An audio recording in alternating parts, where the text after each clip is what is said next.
시청자 여러분 안녕하셨습니까? 주님과 함께 5분 묵상의 시간을 갖겠습니다. 오늘은 스바냐 2장 말씀을 묵상합니다. 본장에서는 하나님은 심판의 와중에서도 구원의 문을 열어놓으시며 이것이 하나님의 긍휼인데 스바냐는 이 같은 하나님의 긍휼을 붙잡을 것을 호소하고 있습니다. 이어 블레셋, 모압과 암몬, 구스와 아수르 등에 대한 멸망을 또 예언하고 있습니다. 스바냐 선지자의 위침은 여호와의 분노의 날이 가깝기 전에 여호와의 규례를 지키는 세상의 모든 겸손한 자들은 여호와를 찾으며 공의와 겸손을 구하라 라고 외치면서 여호와의 심판의 날에도 구원의 문은 열어놓으셨음을 전하고 있습니다. 스바냐는 블레셋과 모압과 암몬, 구스와 아수르 등에 대한 멸망을 예언하고 있습니다. 이들은 지은 죄악의 공통점은 하나님의 백성인 이스라엘을 괴롭힌 것과 하나님께 대한 불신앙적인 교만으로 나타납니다.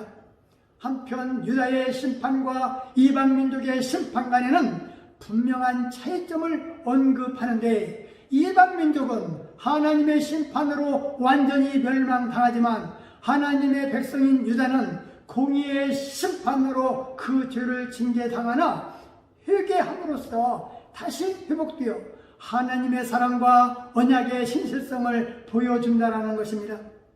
결국 이는 종말에 있을 하나님의 심판이 불신자에게는 멸망이요 성도들에게는 구원이라는 사실을 예표해 주고 있는 것입니다. 악인은 하나님 손에서 빠져나갈 수 없고 누구라도 심판을 받을 수밖에 없다라는 사실을 증거하고 있습니다.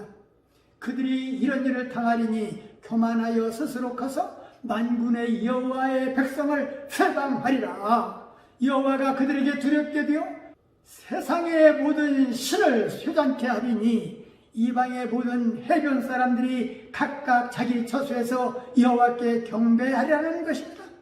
스바냐는 이스라엘 백성들에게 기쁨을 찾아주고 싶었고 우상을 섬겼던 관습을 벗어 던지고 여호와를 쫓을 때 축복의 샘물이 흘러넘칠 것이라는 소망의 메시지를 그렇게 전하고 있습니다. 또한 이스라엘 주변국들의 멸망을 예언하므로 당시 이스라엘 백성들이 바라보고 있던 강대국들을 바라보지 말고 구원의 하나님만을 바라보아야 할 것을 전했습니다. 스바냐는 요시아 왕 초기에 활동하였는데 요시아가 왕으로 추대되었을 때 그의 나이는 불과 8살이었고 대대적인 종교개혁은 20년이 지나서야 이루어졌습니다. 요시아의 전임자였던 아몬은 2년간 통치하다가 신하들에게 살해당하였습니다. 그러므로 스바냐가 활동을 시작했던 당시 이스라엘의 종교적 분위기는 아몬의 아버지였던 므낫세 시절과 다를 바가 없다고 할 수 있습니다. 잘 알려진 대로 므낫세는 선왕 히스기야의 종교개혁에 역행하여 성전에까지 우상을 세운 극악한 왕이었습니다. 므낫세가 이방의 신들을 들여와서 이스라엘 백성들로 하나님을 떠나게 한 데는 정치적 명분이 있었습니다. 히스기야 시절과 달리 그가 집권했을 때 아수르의 세력이 철정에 이르렀습니다. 그래서 식민지국으로 정권을 유지하기 위해서는 아수르의 종교를 도입할 수밖에 없었다라는 것입니다. 이러한 종교적 상황 속에서 스바냐는 다른 어느 선지자보다도 가나안의 전통적인 바알 숭배 등을 비난하면서 여호와를 섬기는 데 있어서 순결성을 강조하였던 것입니다. 하나님을 떠난 인생은 우상에 사로잡혀 결국은 멸망의 길을 갈 수밖에 없다라고 초한 것입니다. 말씀을 상고하며 기도하며 묵상의 시간을 마치겠습니다.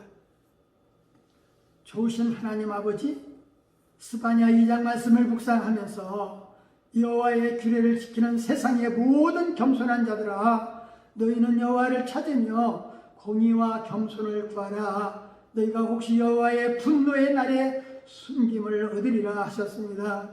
주께서 일찍 택하셔서 하나님의 자녀로 살게 하신 우리 믿음의 성도들은 공의와 겸손함을 구하는 자들이 되어 여호와의 분노의 날에 숨김을 얻게 하옵소서. 주님을 만나지 못하여 자기의 허물과 죄로 죽어가는 자들은 귀가 있어도 구원의 말씀을 듣지 못하는 자들이 오매 생명의 주인이신 주 여호와를 찾게 하옵소서.